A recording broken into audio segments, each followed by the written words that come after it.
How's it going, everybody? My name is LuckyBunz, and in today's video we're going to be breaking down Charmander Community Day Classic in Pokemon Go. Now with that being said, as always, if you guys do end up enjoying this video, if you do find it helpful, please make sure to smash that like button down below. It helps me out a ton with the YouTube algorithm. But with that being said, let's go ahead and get started. Alright, so this is technically the third time that we're getting a Charmander Community Day. Even though this is technically the first Community Day Classic of Charmander, we got two official Charmander Calm Days. The first one featured Blast Burn and the second one featured Dragon Breath. The Calm Day Classic is actually going to feature both of those exclusive movesets, but we'll talk about that in a little bit. Alright, so this is going to be taking place on September 2nd from 2 to 5 p.m. your local time. The bonuses are going to be as follows. Like normal, we're going to have 3-hour lure modules and incense. The special bonus is going to be 3 times Catch Stardust, super awesome bonus. And then of course we're also going to get 5 free snapshots, which will feature Charmander. So if you guys are just having trouble getting spawns, you can get 5 easy Charmander just like that. Good chance to get a shiny from that too. So I just touched on this like 5 seconds ago. The exclusive movesets are going to be Dragon Breath and Blast Burn. You're going to have from 2 to 7 p.m. to evolve your Charizard to get it with this moveset. Now, that being said though, how good is Dragon Breath and how good is Blast Burn? So the easy answer here for Blast Burn is that this moveset is crucial for any Charizard build, whether that be for raids or for PvP. You want to have Blast Burn on your Charizard. There is literally nothing else that would compare to this. Now, as far as Dragon Breath goes, this moveset is mainly relevant for PvP, specifically in the Ultra League. Now, when it comes down for the Mega version, right, so specifically Mega Charizard X, this does become a Dragon type, so it does actually benefit from Stab, same type attack bonus, and you could potentially run the combo of Dragon Breath plus Dragon Claw to ideally have a really good Dragon type attacker, right? However, there are just so many other better Dragon-type options out there with better stat products, so even though this is technically a pretty good Dragon-type attacker, it's not that great compared to a ton of other options in this category. So when it comes down to it, I wouldn't really focus on building a Mega Charizard X with Dragon Breath and Dragon Claw. I would actually go with Fire Spin plus Blast Burn for Mega Charizard Y, and then use that as a Fire-type attacker, but we'll talk more about that later on in the video. Alright, so we went over those movesets, but the one moveset that we didn't go over is going to be one that isn't featured during this Calm Day, and that is going to be Wing Attack, which is a fast move for Charizard. It was buffed. This moveset was buffed, and Charizard always had access to it, but it was accessed like a long time ago. So it's a legacy move, which means that in order to actually get Wing Attack on your Charizard, you have to use an Elite Fast TM. And unfortunately this time around, because it's already going to get access to Dragon Breath, you can't get Wing Attack during this Calm Day. Now, does that mean that Dragon Breath is not worth investing into as a, PvP attacker? Well, not necessarily, and again, we'll talk about this more when we go over its relevance in PvP, but essentially here, Wing Attack is definitely the more optimal moveset to have on Charizard. So ideally, if you were going to run it in the Great League or the Ultra League, you would want to have Wing Attack plus Blast Burn and Dragon Claw. That would be the ideal moveset to have, but unfortunately, like I said earlier, you're going to have to use an Elite Fast TM to get it with this moveset. Now, when is it actually worth investing into, right? Because you have so many different builds that you could go for. You could do one for the Great League, you can do one for the Ultra League. So my recommendation is that if you have a good IV spread for the Ultra League, then it's worth investing into that Elite Fast TM to give it Wing Attack, but only if you have a really, really good IV spread. And if you're curious how to actually figure out if you have a really good IV spread for Charizard, I'm going to leave a link to a video in the description down below that goes over how to find really good PvP IVs in Pokemon Go and check them. So with that being said, I do want to sideline Charizard in PvP just for a second so we can cover the raid relevance, and then we'll go back to PvP and go through the matrix comparing Dragon Breath and Wing Attack, and then you guys can decide for yourself if it's actually worth investing that Elite Fast TM. But anyways, so Charizard and raids, we kind of talked about this already. Mega Charizard Y is the best Fire-type attacker in the game, pretty much tied with Mega Blaziken. It's also most likely not going to be moving from this spot, so if you invest into a Charizard and you power it up to level 50 during this event or after this event, it's going to hold up. Like, it's going to be a really, really good investment. Even better if you actually end up getting a shiny with super good IVs. But again, guys, ideally the moveset is going to be Fire Spin plus Blast Burn on Mega Charizard Y, not Mega Charizard X. Now, interestingly enough too, I also want to make this a point. If you actually max out a Charizard to level 50 for the Mega Evolution, but you decide to use it in its non-Mega Evolution form as a Fire-type attacker, it is still comparable to a level 30 Reshiram with Fusion Flare, which is the best non-Mega Fire-type attacker in the game. And the reason I wanted to mention this is because it's actually quite rare for a non-mega form to maintain some form of relevancy even at level 50, especially when it comes down to these really old Pokemon like Charizard. So this is kind of one of the exceptions. Like we talked about Blastoise last month. Blastoise, even at level 50 as just a regular water type attacker, it's still not that good. Like I would still recommend using almost anything else. But Charizard, you can still use this if you don't want to Mega Evolve it, or let's say you want to Mega Evolve Blaziken, and then have Charizard in one of your team of 6 spots. That would be cool. It's probably worth mentioning though that this does depend on where you're at in the game currently. For any veteran players, you probably already have a bunch of Reshiram built, I would only imagine. And even if you have like a team of 6 level 30 Reshiram built, then that's still pretty much as good as anything like this. But again, you know, everybody's in a different place in the game, so I feel like it's worth mentioning for newer players. And yeah, again, it's a really good investment is what I'm trying to say here. So level 50 Charizard, ideally if you can get the 100% IV, that is going to be one of the best investments you can make in this game currently, and it's probably going to hold up for at least like the next year or two. Now that being said though, you still need Mega Energy to Mega Evolve this Pokemon, so how are you supposed to get Mega Energy during this comm day? Well, you can actually get it from the field research quests throughout the day, which will award Mega Energy. I don't believe every single one of them is going to award Mega Energy, so if you can't get enough, don't worry about it too much. This Pokemon will eventually come back into raid battles, and so that pretty much covers Charizard when it comes down to the raid/gym meta. There is also Shadow Charizard, but I wouldn't really recommend building this outside of anything except for the Ultra League form.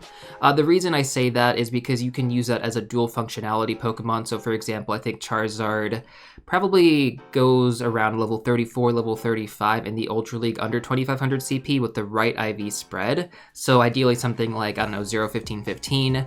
In that scenario, if you build a Shadow Charizard, and let's say for example you have Fire Spin plus Blast Burn, you could essentially use that as a fire type attacker, but at this point in time, the fast moves for Charizard are both going to be Legacy, and ideally you would either want to have Wing Attack or Dragon Breath, so even in that scenario, Charizard still wouldn't be utilized in the raid/gym meta. Anyways though, with that being said, I am just going to focus on regular Charizard for PvP just because it is going to be a little bit less resource intensive, and you can pretty much accomplish more or less the same having just the normal version opposed to the Shadow version now. Before, the Shadow version used to be like really good, and I would actually recommend that over the normal version, but at this point in time with the Wing Attack buff and everything, Charizard just by itself is going to be fine in the Great League and the Ultra League, especially the Ultra League. So let's take a look at that right now because I do want to do a comparison between Dragon Breath and Wing Attack to give you guys a better idea in terms of its performance. It's going to take some matchups, it's going to lose some matchups, and I want to go over all those details right now using the PvPoke Matrix simulation. And just to clarify, we are going to be doing this in the 1 versus 1 shield scenario as a baseline. We'll take a look at the open meta and then again at the premier meta. So when it comes down to Charizard in the Ultra League, the optimal IV spread is going to be 0, 13, 15. So let's go and take a look at all the matchups right now. Against Auroras, we're going to see here that Wing Attack Charizard does a little bit worse compared to Dragon Breath Charizard, but they both end up losing the matchup.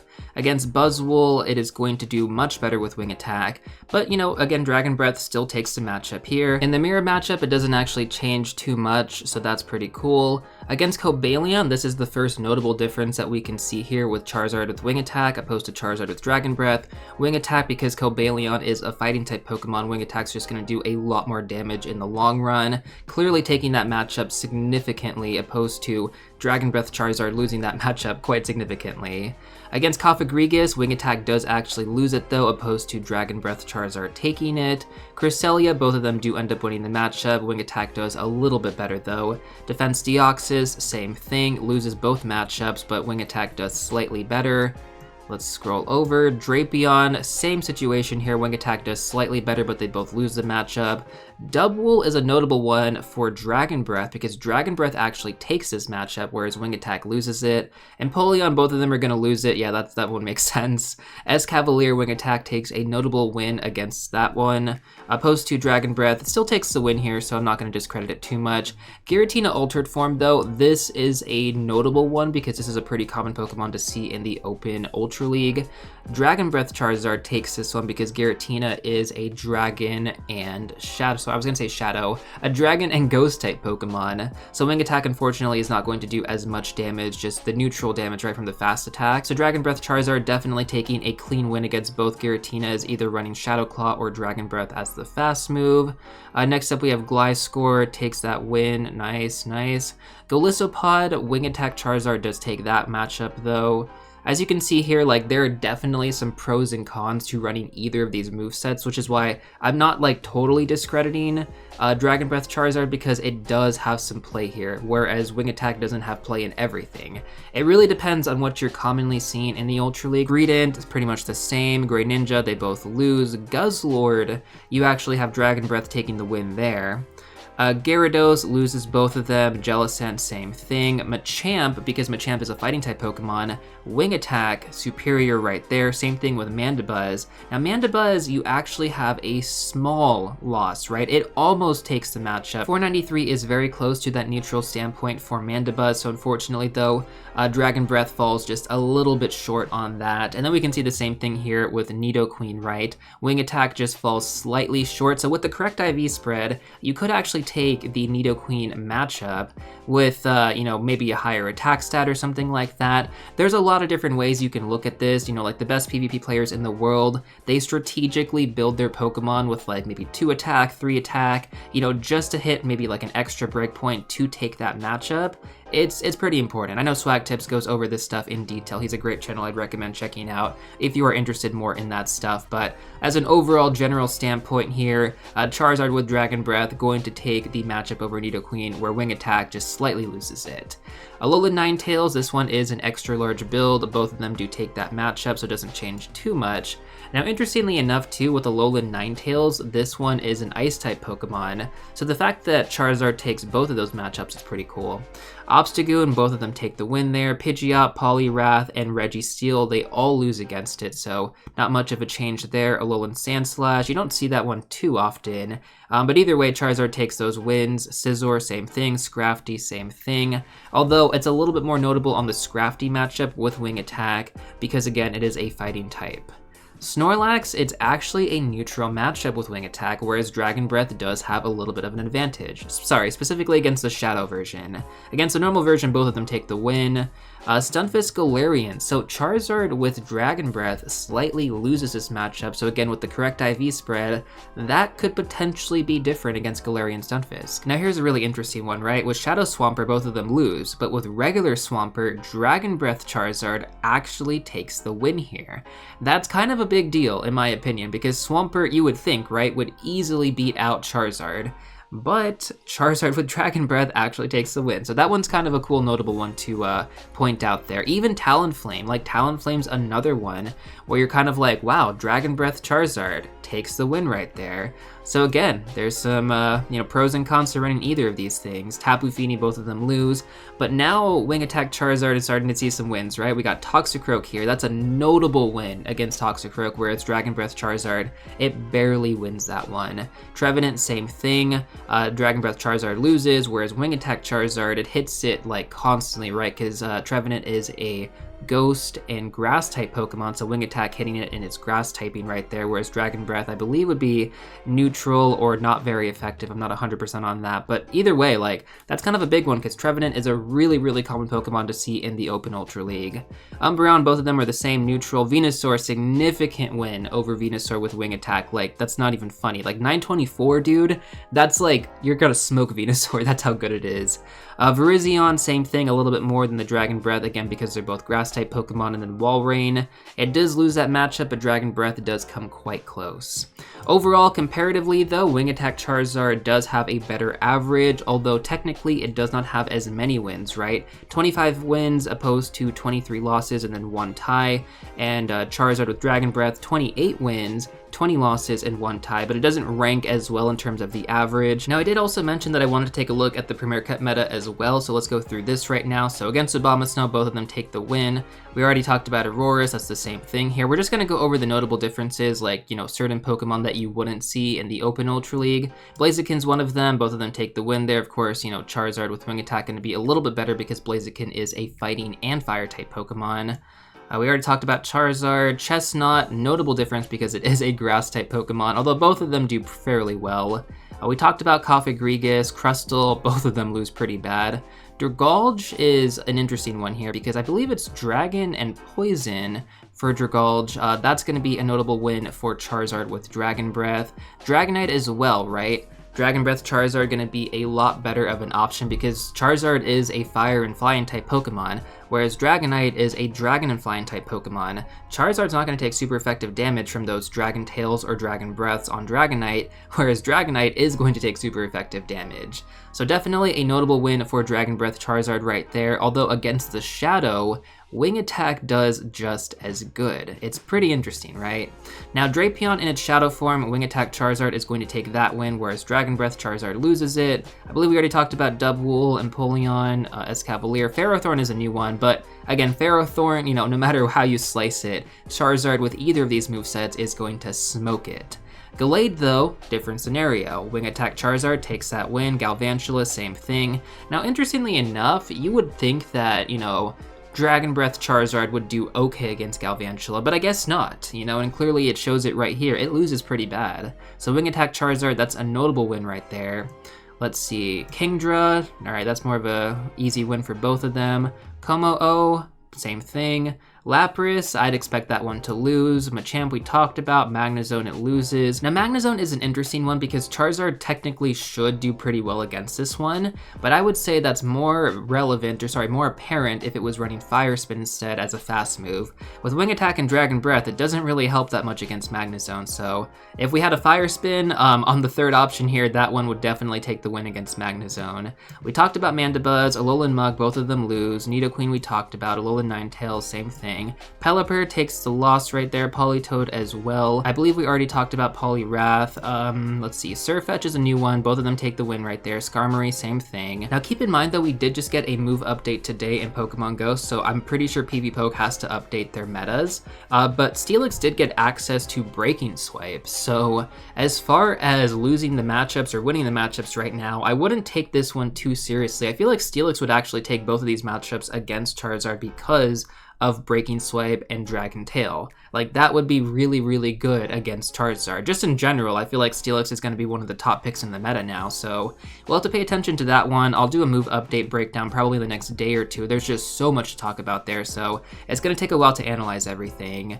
Let me see if there's anything else that's different. No, most of the Pokemon are pretty much the same from the Open Ultra League there, so not that much of a difference, but we can see here that Charizard in both variants does much better in the Premier Cup opposed to the Open Ultra League. Again, guys, it really depends on what you're going for here. Both of these are going to be excellent builds, bottom line. So in conclusion, while veteran players are probably tired of seeing Charizard in Community Days at this point, I think this is actually one of the best events for newer players in-game.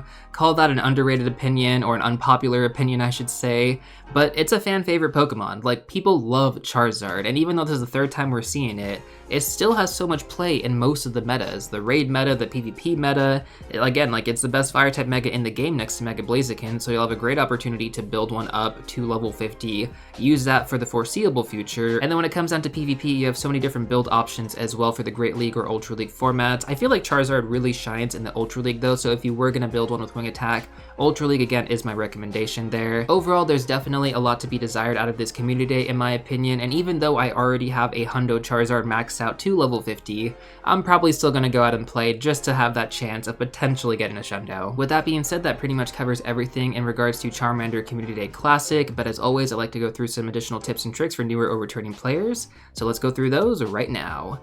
Alright, so the first tip is going to be the Fast Catch trick. Most of you guys probably already know how to do this, but for any newer players out there, I highly recommend learning this. I'm going to leave a link to a full guide video in the description down below. The next tip is going to be to create a search tag for all the Charizard you want to evolve throughout the day. Trust me guys, for this calm day, this is going to be one where you really need to utilize this, otherwise you are probably going to forget before 7 p.m. A really quick way to check for good IVs and Hundos is by typing in the 3-star and 4-star. If you want to specifically look for Hundos, just type in the 4-star. Next up, let's talk about the Mega Evolution you want to have active during this calm day. So Charmander is going to be a Fire-type Pokemon. Therefore, Groudon, Charizard, Houndoom, or Blaziken are all going to be great options you guys could run. Whichever one you have at Mega Level 3, I would prioritize that one over the others though, for increased candy and extra large candy. I know we're only a few days away, so if you don't have a Mega Level 3 Fire-type Pokemon, that's okay, just use whichever one you have at the highest level. Next up, let's talk about storage space. So generally, I recommend a minimum of 100 open spots and ideally 250 plus. If you're still having trouble clearing at least 100 open spots though, I'm going to leave a link to my full storage management guide video in the description down below. Definitely recommend checking that out. Next up, let's talk about bag space. So a combination of 200 red, great, and ultra balls. Ideally 500 plus would be the best way to go into Calm Day. And then also having pineapple berries anywhere from 25 to 50 is kind of important because we don't have the candy bonus, the 2x candy bonus that we normally get on normal Calm Days during the Calm Day Classic. So going into this event with some pineapple berries just for some extra candy throughout the day, especially if you don't have that much time to play, is kind of important. And then finally, we have the Picnicker medals. So essentially you just want to drop lure modules at your most popular grind spot right when the event starts. Essentially the way that this works is that you get 1 point every single time somebody else catches a Pokemon off your lure module, and in the right location you can make some amazing progress, especially because your lure modules are going to last 3 hours during this Calm Day. Anyways though, that's essentially everything I got for you guys in this video. If you're still looking for some more content, I'm going to recommend these 2 videos right here. But before you go, don't forget to smash that like button, subscribe, and I'll see you all real soon in the next one.